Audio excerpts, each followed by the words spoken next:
This video is sponsored by Mobalytics. Mobalytics is an app that helps you understand and helps you focus on what areas you need to improve on to be better at League. When people think about Aurelion Sol, they don't really think of him as an incredibly strong pick. And because he's so different, a lot of people are hesitant to pick him up or even try him out. Though he's not very great at the lower ranks, he is incredibly powerful at the highest ranks. In Korea, there are 3 Challenger Elo Aurelion Sol mains, and in North America, there are 4 Challenger Aurelion Sol mains. And I was able to talk to the highest rated Aurelion Sol among all of them. This is how to play like a Challenger. My name is Quantum Physics, also known as Sweaty Sol. I've been a mid-Challenger player since like Season 4. Like halfway through Season 6 when I decided to start playing Aurelion Sol on the Sweaty account. Now I'm just like the best Sol. Now, there's quite a few Challenger Aurelion Sols, but Sweaty Sol is the only one who has been able to hit top 10. What is the main difference in playstyle between him and the other Aurelion Sol players? To understand his biggest difference, we have to first understand Aurelion's strengths and how he abuses one of his biggest strengths. The way that Aurelion Sol is played at level 1 is the exact same throughout every single Aurelion Sol player. Because their stars are basically free, consistent damage, they constantly hard shove the first few waves. The way a champion's level 1 power is determined is how much constant DPS they can push out. If you have an ability like Aurelion's stars, then your level 1 is going to be really difficult to match. Most champions with consistent DPS in the early game are usually melee champions such as Singed or Darius. But because Aurelion's consistent DPS is actually long range, he can harass, shove, and all-in his opponent at level 1. A lot of times people do not respect Aurelion's early game and get punished as early as level 2 giving up first blood. I play Aurelion Sol like extremely aggressively. I will like always look to fight and just like recall basically anytime my corruption potions are down. Like I'd say like 95% of champions in League don't beat Aurelion Sol early game. So you don't really actually need exhaust because like nobody really threatens your early game besides like a jungler. So I look for Ignite to really abuse like a level 2, level 3 all in to really get snowballing. The champion is actually extremely OP if he gets ahead. Now, pushing on Aurelion Sol isn't quite like pushing on other champions. After all, the star management is kind of difficult, especially for players who aren't used to him. However, Quantum Physics has figured out a way to basically get every single CS on almost every single one of his games. The tips and tricks on handling the stars is there's like a certain spot you need to stand, basically like in between the bush and the river and like the minions, and then an angle where it allows you to hit basically all 6 minions all at once. And if you just go into a practice tool, you can like try and find that spot for you. Obviously, sometimes you can't all hit all 6, so you just only hit 5, but that's still just fine. Once he hits level 3, he will either look for a roam in another lane, or more commonly, he will go back and buy an early Dark Seal. Dark Seal is a super cost-efficient item, and because Aurelion is roaming so much, he is easily able to stack up this item very quickly. Now, we've established that Aurelion Sol is very strong in the early game, but how do you know if you should be pushing the wave or if you should be attacking the enemy champion?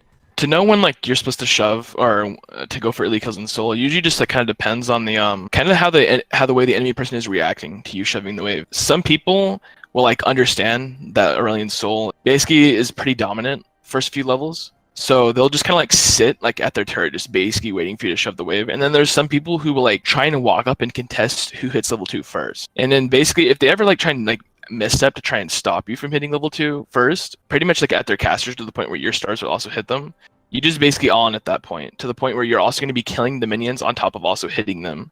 Since Aurelion Sol is able to actually just start roaming like at level 3, like because like champions like Talia, like TF, basically need to hit 6 before the roams are really effective. So like, you know, when a TF hits 6, basically everybody in the map is threatened for TF to show up with his ult. The thing is like with Aurelion Sol, you threaten that at level 3. So it's just like you basically constantly pressure the map by just not being on the map. You basically have a 50-second TF ult. And on top of that, you also have insane movement speed, even without your R, to just constantly roam. So roaming is obviously pretty important on Aurelion Sol. What are some of the things that Sweaty Sol thinks about when he actually goes for a roam? Here's an example of one of his roams. Aurelion Sol just got back into mid lane after purchasing Dark Seal after level 3. He shoves in the wave against Zoe and looks at the other lanes. If you look at bot lane, there's really nothing to take. Caitlyn just died to a gank. If you take a quick look top lane, in the first second of looking at top, you can tell that this is going to be a really easy lane to gank. First main reason is the position and the number of minions in the lane. Renekton has significantly more minions on his side, which means his lane is going to naturally push towards Irelia's. So even though Renekton is not currently overextended, by the time Aurelion actually walks up there, he will be overextended. 2, because of the matchup Renekton versus Aurelia, Renekton's going to want to play aggressively against Aurelia any chance he wants, so naturally he's going to try and trade with Aurelia more. 3, Aurelia has a pretty good stun and it's not too difficult to hit, so it makes the gank a lot easier. 4, Talon jungle is garbage, so he probably won't counter gank. These are the main factors when you decide whether or not to roam: minions, matchup, crowd control, and both junglers. Now, every single Aurelion Sol player roams quite a bit, but Sweaty Asol actually roams around twice as often as any of the other challenger Asols. What you want to do in the mid game as Aurelion is continuously force ganks, and if you can't find good lanes to gank on Aurelion, then try to force dives with your jungler. Aurelion Sol's mobility is insane, so you have to constantly be using that to your advantage and constantly making plays and forcing ganks. I don't look to actually like fight my lane 1v1. That's not the point of the champion in my opinion. So like every time I clear my lane, I'm just like looking at another lane to gank. Try and get my jungler to follow my roam bot lane and look for like tower dives. If you can get your jungler to go from wraiths and you actually just like come from their golems with your E, and after they clump up on the turret, you can get like a solid QR. Obviously like pre like level 6, it's kind of hard to actually like gank like ungankable lanes. You can almost instantly judge based off the responses of a bot lane if they know you're coming or not, right? It doesn't matter what elo you're in. You can tell where vision is based off enemy movements. In this example, Aurelion Sol has already ganked bot lane a bunch of times. As soon as he starts heading bot lane, the enemy bot laners back off even though there's still a few minions in the lane. Since there is a pink ward in the river bush, it is very obvious that the only place that could be warded is this lane bush. Even though his opponents have challenger elo map awareness, no person's map awareness is perfect. Because he now knows where the enemy wards are, he tries to go around this vision. He uses his E to make a path that does not get him spotted by the enemy ward. By the time the enemy actually realizes he's coming down bot lane, it's already too late. This is a great way to tell where wards are even if you don't know where they were placed. In this particular game, he ganked bot lane 5 times, but made about 10 attempts to actually go for a gank. Why is it so important to just constantly be ganking? You really don't want to hit late game as Aurelion Sol because he's a lot weaker. With Aurelion Sol, since your primary damage is on your W, you can just like stick a tank or like Leona or something, just stick it on Asol and like his damage is basically cut. Just keep CCing you, and every time you get CC'd, obviously your W goes on a 4-second cooldown. Basically every time you CC'd, you're basically like saying to your team that you really don't deal damage for the next 4 seconds. The way that you position yourself as Aurelion during team fights is very similar to an AD carry. Because you're a constant damage mage, you want to just stay alive and stay in the team fight for as long as possible. Most Aurelion Sol players just play very safe, try to play the zone game, and try to stay alive for as long as possible. However, Quantum Physics has a completely different mindset going into a fight when he's ahead. My primary goal, if I'm like the most fed person on my team, basically looking to get like 3 like 4-man QR. Your goal is a combo / zone champion. During a team fight, I'm constantly just looking if I can ever get like a flash QR or just a QR in general on multiple people. You basically do like 1500 damage to their whole team. Aurelion's biggest weakness is mostly gap closure champions and like hard engaged team comps that have multiple ways to like try and dodge your QR. When they have like really hard comps that just like are hard dive, I will basically try and look to not play up at all. I will just sit like with my AD carry, hoping they either dive him or someone else, and I just look to try and QR the combo, the initiation from the enemy team. You basically just trying to counter their engage. Here's your build for Aurelion Sol.